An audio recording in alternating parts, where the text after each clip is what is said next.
안녕하세요 여러분, 오디오 고음악 채널입니다. 오늘은 우리가 지난 시간에 예고했듯이 김옥심 여사의 하늘이 내린 소리를 들어보고 이어서 신이 내린 소리라고 평가를 받고 있는 서양의 클래식 음악의 소프라노인 아멜리타 갈리구르치라는 분의 노래를 이제 들어보겠는데, 아마 젊은 분들은 아마 이분을 잘 모를 수가 있습니다. 옛날 분이죠. 그래서 이제 이분이 이제 소위 에니코 카루소라고 하는, 우리가 예전 시간에 들었던 테너로서는 가장 위대한 테너라고 알려져 있는 그분과 같은 시대에 활동했던 분이에요. 그래서 에니코 카루소가 많이 이중창도 많이 하고 오페라에서도 많이 같이 이제 활동을 했죠.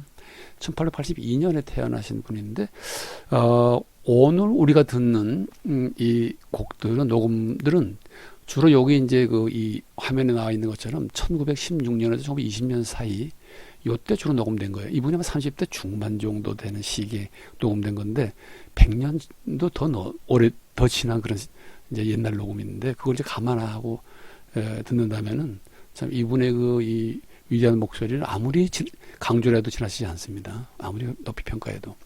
그래서 이제 이분의 목소리가 얼마나 훌륭했는가 하면은 한 일화가 있어요. 어떤 일화가 있는가 하면은 제가 아주 젊었을 때 20대 초반에 어디서 읽은 이 글인데, 미국에 이제 40년 때 이분이 가서 이제 메트로폴리탄 오페라에서 이제 활약을 하고 이럴 때, 어느 이제 음악 평론가가 쓴 글인데, 음악 평론가가 이제 어디를 이제 이 연주회를 갔는가 하면은 그때 뉴욕에 한 최대 10만 명 정도 들어가는 거대한 그런 이 체육관이 있었답니다. 그 체육관에서 체육만 하는 것이 아니라 여러 가지 행사도 하고 이제 뭐 이렇게 음악회도 열고 그랬는데, 그 10만 명이 들어가는 그 체육회를 갖다가 어떤 행사건 어떤 음악회건 간에 단 한 번도 10만 명을 가득 채운 적은 한 번도 없었다 그래요. 워낙 10만 명이라는 인원수가 많기 때문에. 근데 이 아멜리타 갈리구르치라는 이분이 유일하게 전무후무하게 그 10만 명을 가득 채웠답니다. 그래서 자기도 음악 평론을 하면서 겨우 표 하나 얻어가지고서 들어갔는데, 맨 끝자리 맨 위에, 뒤쪽에 맨 위에 이제 자리를 하나 겨우 얻어서 들어갔는데, 거기서 이렇게 보니까 무대에 나왔는데, 보통 때는 이제 뭐 코끼리도 들어오고 막 온갖 전 세계 유명하다는 이석화산 다 들어가고서 막 동물이 막 뭐 몇백 마리가 되고 이런 거대한 그런 공연장도 다 사람 못 채웠는데, 단지 가냘픈 몸매의 아멜리타 갈리구르치 한 분이 피아노 반주 한 명 딱 데리고 나와가지고 무대에 섰는데, 맨 끝부분에 위에서 내려다 보니까 점으로 보이더래요, 아멜리타 갈리구르치가. 그리고 클래식이라는 게 마이크를 대고 부르는 게 아니잖아요. 그래서 이제 그냥 생목소리로 부르는데 소리가 자꾸 이렇게 이제 촛불처럼 들리는 거죠. 그럼에도 불구하고 자기가 그때 느꼈던 자기 등을 타고 흘러내리는 그 전율의 감동의 전율은 자기가 죽을 때까지 잊을 수 없을 것이라고 하면서 그렇게 이 평가를 한 그런 글을 읽은 적이 있습니다. 바로 우리가 제가 해설하기 전에 도입에서 들었던 홈 스위트 홈만 들어봐도, 이 평범한 곡을 들어봐도 이분이 얼마나 위대한 가수라는 것을 갖다가 알 수 있을 겁니다. 자, 그럼 오늘은 일단 곡을 먼저 두고 다시 이제 얘기를 나누도록 하겠습니다. 오페라 세 곡과 예술가곡 세 곡을 듣겠는데, 벨리니의 오페라 몽주병자 여인 중에서 나오는 여주인공 아미나가 부르는 아리아 아미드 솜네라는 노래를 듣고, 두 번째로는 오페라 춘이, 모르는 분이 없죠. 춘이는 비올레타라는 여주인공이 부르는 이상의 그이인가봐라는 유명한 아리아를 듣고, 그 다음에 이어서 똑같이 오페라 춘에서 나오는 알프레도라는 남자 주인공하고 같이 부르는 이중창 파리를 떠나서라는 곡을 듣겠는데, 벨리니는 34살에 죽었어요. 모차르트 35살에 죽었고, 그 다음에 우리가 예전에 했던 헨리 퍼셀 36살에 돌아가셨는데, 그리고 이제 베르고르니도 마찬가지고 그분은 20몇 살에 돌아가셨죠. 다 천재들이에요. 천재들은 아마 하늘이 빨리 데려가는 것 같습니다. 그러니까 천재가 되려면 빨리 죽어야 되는 것 같아요. 어쨌든 벨리니가 없었다면 베리도 없었을 것이라고 하는 그런 훌륭한 천재적인 작곡가죠. 그러면 이렇게 우리가 비숍을 들었으니까 먼저 홈 스위트 홈은 5곡을 여기 적은 대로 차례로 듣고 그 다음에 다시 얘기를 나누겠는데, 가사는 제가 이제 원문하고 번역문을 갖다가 이제 간단히 이렇게 요약을 해서 이제 실어놨는데, 화면에 글이 좀 작아요. 왜냐하면 한 페이지 여러 페이지 나누기도 또 그렇고, 그래서 좀 화면을 옆으로 돌려서 크게 보든가 아니면 PC에서 보든가, 꼭 이 가사를 보고 싶은 분들은 그렇게 하면은 노래 부르는 대로 그 원문을 갖다가 이렇게 따라갈 수 있을 겁니다. 자, 그럼 곡을 차례 5곡을 듣고 다시 얘기를 나누도록 하죠.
correremo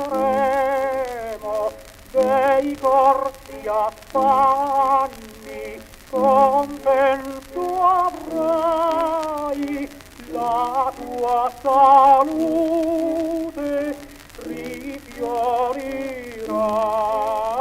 sospiro e luce tu mi sarai, tutto il futuro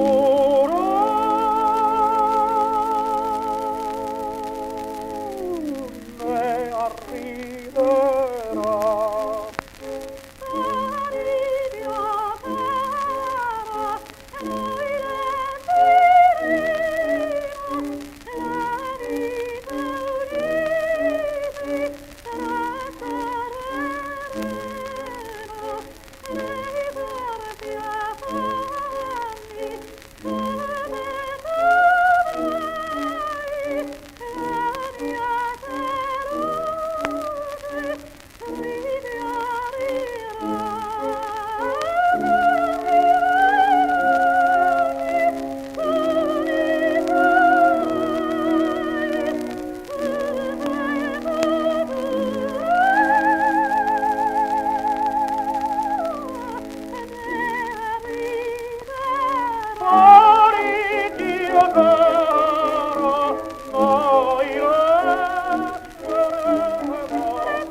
La tua salute rifiorirà.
네, 이렇게 연이어서 5곡을 신이 내린 소리라고 평가를 받는 유럽 문명이 낳은 위대한 소프라노인 아메리타 갈리쿠르치의 천재적인 목소리를 들었습니다. 우리 먼저 시간에 다뤘던 김옥심 여사는 하늘이 내린 소리라 그랬고, 그 다음에 이분은 신이 내린 소리라 그랬는데, 다 마찬가지 말이죠. 천재라는 거죠. 천재적인 소리라는 거죠. 천재란 말은 하늘 전자 재능 제자입니다. 모차르트 신동, 하늘이 내린 재능인 거예요. 그러니까 이거는 이분의 노래를 듣고 나고 또 김옥신 선생의 노래를 듣고 나서 마찬가지로 두 분의 노래를 듣고 난 다음에 우리가 느끼는 감정이라는 것은, 평가라는 것은 한마디밖에 할 수 없습니다. 그냥 천상의 목소리인 거예요. 지상의 목소리가 아닌 거예요, 이거는. 그래서 우리가 김옥신 여사의 이제 우리가 사진을 다시 보겠는데, 이분의 얽힌 제가 에피소드, 그러니까 무형문화재, 국가무형문화재에 대한 얘기를 하면서 조금 정보가 틀린 얘기를 제가 한 것 같아가지고 다시 자료를 찾아보니까, 여기 이제 화면에 나오듯이 한국민족문화대백과 사전을 찾아보니까 75년에 국가무형문화재로 경기민요가 이제 지정이 된 줄 알았는데, 저는 75년이 아니라 이제 그렇게 기억하고 있는 것이 틀린 기억이었어요. 69년에 국가무형문화재가 이제 경기민요가 이제 선정이 됐고, 그다음에 그 기능 보유자로서 네 분이 선정이 됐다 그래요. 묵개월, 이원주, 안뷰치, 김옥심, 이렇게 네 분이 선정이 됐는데, 75년에 6년 후에야 이 네 분에 대해서 인권문화재를 이제 지정을 하는, 그런 선정을 하는 결정을 내렸는데, 이 중에서 김옥심 여사가 탈락이 됐습니다. 탈락의 이유가 최근에 활동을 안 해서라는 이유입니다.